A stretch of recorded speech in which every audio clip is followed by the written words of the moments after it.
नमस्कार प्रेक्षको, मराठी महाराष्ट्रामध्ये आपल्या सगळ्यांचं स्वागत आहे. मी संग्राम. काल पंकजा मुंडे यांनी अर्ज भरला आणि सभा घेतली.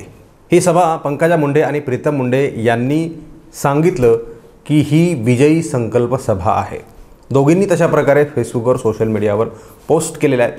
प्रीतम मुंडे यांनी स्पष्ट सांगितलं आहे की पंकजा मुंडे यांच्या खासदार पदाची ही विजयी संकल्प सभा आहे.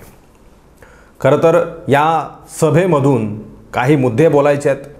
ते मुद्दे महत्त्वाचे आहेत. खास करून पंकजा मुंडे यांचं भाषण आणि त्यामधले काही मुद्दे आहेत. जवळजवळ 6 मुद्दे आहेत आणि त्या 6 मुद्द्यांवर पुढील काही मिनिटांमध्ये मी बोलणार आहे. खरं तर त्या दोघींनी सांगितलं की विजयी संकल्प सभा आहे. मात्र कालच्या सभेमधून स्पष्ट पंकजा मुंडे यांचा पराभव दिसून आलेला आहे. तो कसा आहे आणि काय ते मुद्दे आहेत, म्हणजे तो पराभव कसा असणार आहे किंवा मग त्यांना कसा पराभव दिसलेला आहे, हे त्या पुढील 6 मुद्द्यांमध्ये मी तुम्हाला समजून सांगणार आहे. पुढील काही मिनिटांमध्ये व्हिडिओ स्किप करू नका. वेळ लागत असेल लागू द्या, मात्र व्हिडिओ पहा. त्याशिवाय तुम्हाला योग्य पद्धतीने मी मांडलेले मुद्दे कळणार नाहीत. कशा प्रकारे त्यांचा पराभव होऊ शकतो किंवा मग कशा प्रकारे सगळ्या गोष्टी घडू शकतात यावर मी बोलणार आहे. मुळामध्ये सगळ्यात पहिल्यांदा गोष्ट सांगायची झाली तर जे मंचावर बसलेले सगळे नेते होते पंकजा मुंडे यांच्या समर्थनामध्ये, त्या नेत्यांवर पंकजा मुंडे यांना अजिबात विश्वास राहिलेला नाही. मुळामध्ये पंकजा मुंडे यांच्या विजयासाठी जी काही नेते मंडळी उभी राहिलेली, जी काही फळी आहे, मातब्बरांची फळी आहे, सुरेश धस असतील, धनंजय मुंडे असतील, तिकडे अमरसिंह पंडित असतील, लक्ष्मण पवार असतील, रमेश आडसकर असतील, तिकडं बाळासाहेब आजबे असतील, भीमराव धोंडे असतील, तिकडं नमिता मुंदडा, अक्षय मुंदडा आणि केजची सगळी मंडळी, माजलगावचे आमदार आहेत, प्रकाश सोळंके आहेत, बीडमध्ये आहेत, अनिल जगताप आहेत, कुंडलिक खांडे आहेत, राजेंद्र मस्के आहेत, योगेश क्षीरसागर आहेत. या सगळ्या लोकांनी पंकजा मुंडे यांना विजयी करण्यासाठी ताकद लावलेली आहे. त्या सगळ्या लोकांवर पंकजा मुंडे यांनी अविश्वास दाखवलेला आहे. भाषणामध्ये बोलत असताना त्या 2 वेळा असं म्हणाल्या की हे जे मंचावर लोक आज बोलतायत, पोट तिडकीने बोलतायत, मात्र हे नेमके काय करतात किंवा मग त्यांचे कार्यकर्ते आणि त्यांच्या आजूबाजूला असलेले लोक नेमके काय करतात यावर डोळ्यात तेल घालून लक्ष ठेवण्यासारखी गोष्ट आहे किंवा मग लक्ष ठेवावं लागणार आहे. कुणावर?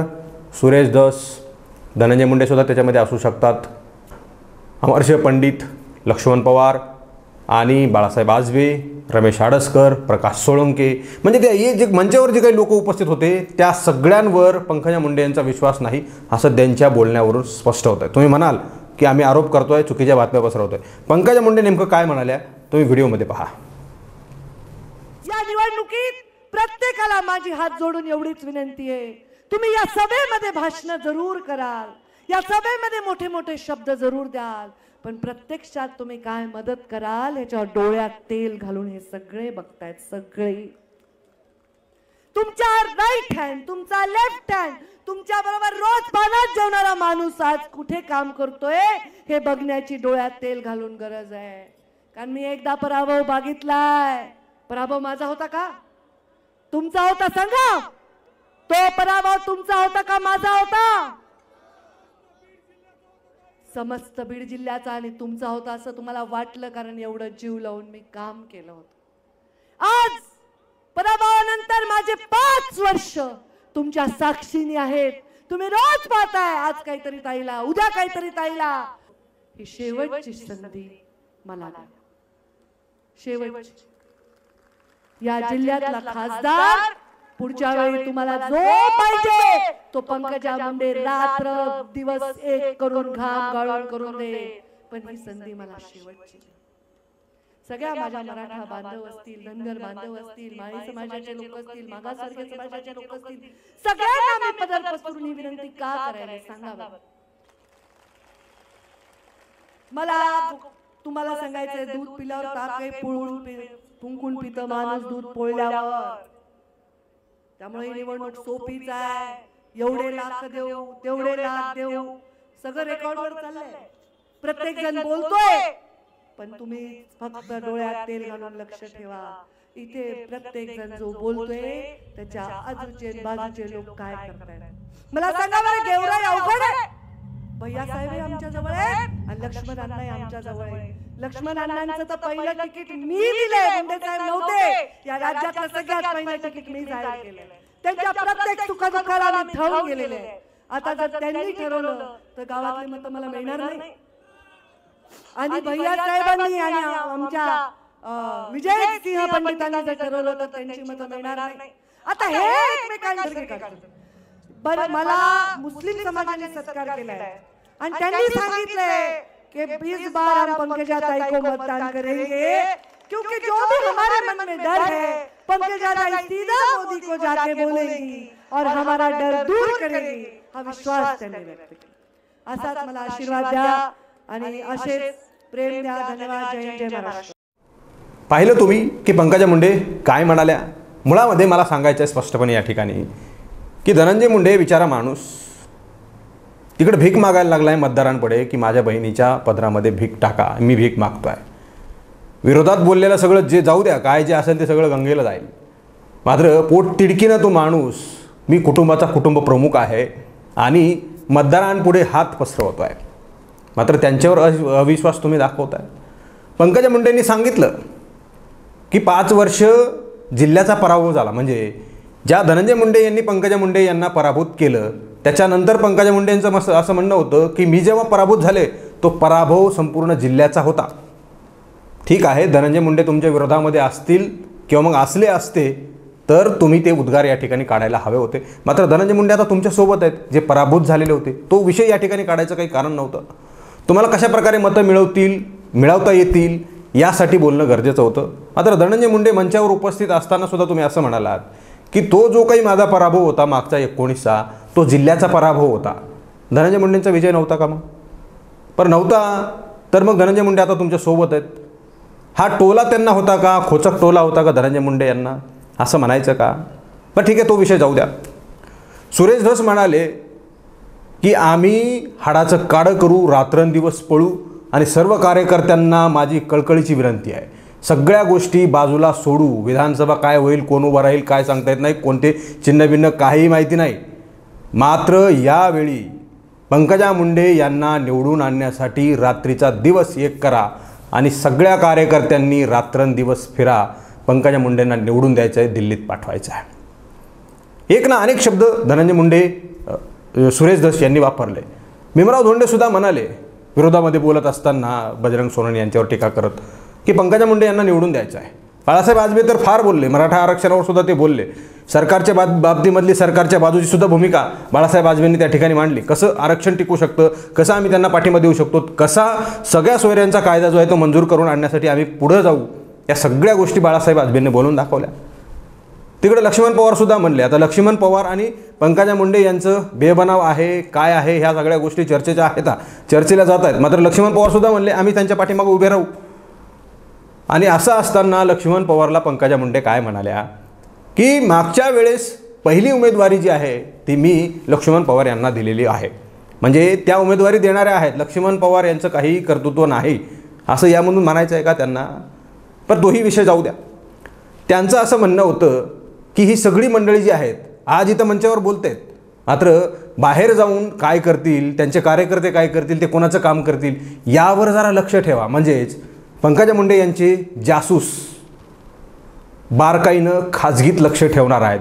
लक्ष्मण पवारांचे कार्यकर्ते आपल्याला काम करतायत का, किंवा लक्ष्मण पवारांचं आपलं जमतंय नाही जमतंय, लक्ष्मण पवार अंधारामधून आपल्या विरोधात काम करणार आहेत का हे बघा. सुरेश धस आपल्या विरोधामधून काम करणार आहेत का हे बघा.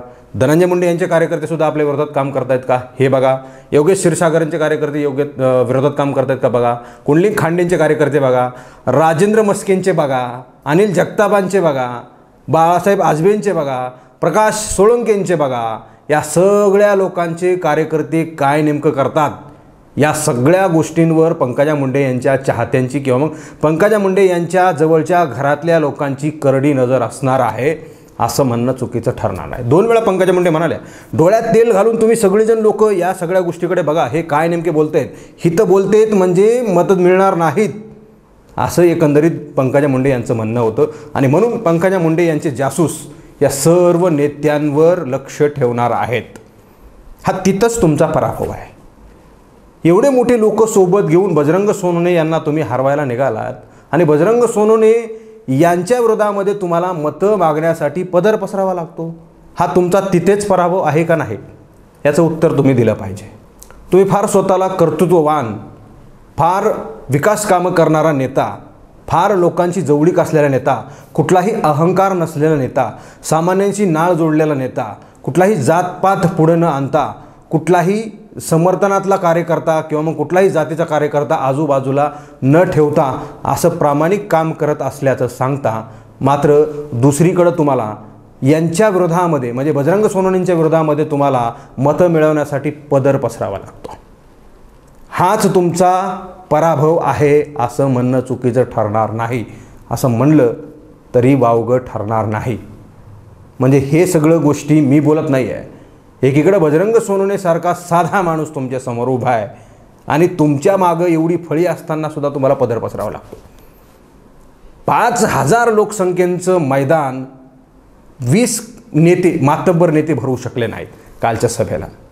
नगर जिल्ह्यातून गाड्या आणाव्या लागल्या तुम्हाला. स्वतः प्रीतम मुंडे म्हणाल्या की नगर, सोलापूर, उस्मानाबाद या सगळीकडून लोक आलेत. प्रीतम मुंडे कालच्या सभेमध्ये म्हणाल्या सगळीकडून लोक आलेत, हे जिल्ह्यातले लोक नव्हते. 5,000चं मैदान भरवण्यासाठी तुम्हाला जवळजवळ 4 जिल्ह्यांतून माणसं आणावी लागली, तरी तुम्हाला 5,000चं मैदान भरलं नाही. आणि तुम्ही विजयी होणार आहात, दिल्लीत जाणार आहात. बजरंग सोनवणेंच्या पाठीमागं कोणी नाही आहे. आता तुमच्या मागं जी मंचावर बसलेली मंडळी होती ना, तेवढे मातब्बर आहेत ना, तर त्यांनी बोट केलं तरी तुमच्या पाठीमागं लाखो मतदान उभा राहू शकतं. मात्र तशी परिस्थिती सध्या राहिलेली नाही. या सगळ्या गोष्टी आहेत. मध्येच भाषणामध्ये तुम्ही शेवटी जाता जाता असंही म्हणालात की मुस्लिम समाजांच्या नेत्यांमध्ये फार संभ्रम आहे, मात्र त्यांनी माझा सत्कार केला आहे आणि आम्ही तुमच्यासोबत आहोत. त्यांना असं वाटतंय की पंकजा मुंडे खासदार झाल्या तर त्या मोदींना जाऊन सांगतील की मुस्लिमांना त्रास देऊ नका. याचा अर्थ असा आहे की मोदी मुस्लिमांना त्रास देतात आणि देणार आहेत आणि पंकजा मुंडे यांनी सांगितल्यानंतर ते त्रास देणार नाहीत. सिद्ध होत आहे, स्पष्ट होत आहे सिद्ध. तुम्ही सांगितलं की मुस्लिमांना त्रास देणार नाहीत. आपनी पंकजाताई मोदी जी को जाकर कहेगी और मोदी जी हमें माफ़ कर देंगे या फिर हमें कुछ परेशानी नहीं करेंगे.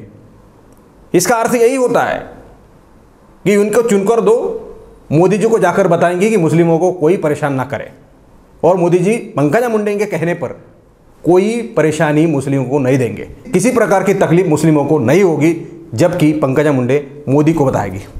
इसका मतलब यही है, साफ है कि मोदी मुसलमानों को तकलीफ देते हैं. अगर किसी उनके पास का इंसान कहेगा कि नहीं वो हमारे दोस्त है, उनको मत तकलीफ दो, तब जाकर के मोदी जी तकलीफ नहीं देंगे. अगर किसी से दोस्ती मुसलमानों की नहीं है तो मोदी जी उनको तकलीफ देंगे. याचा अर्थ असा होतो.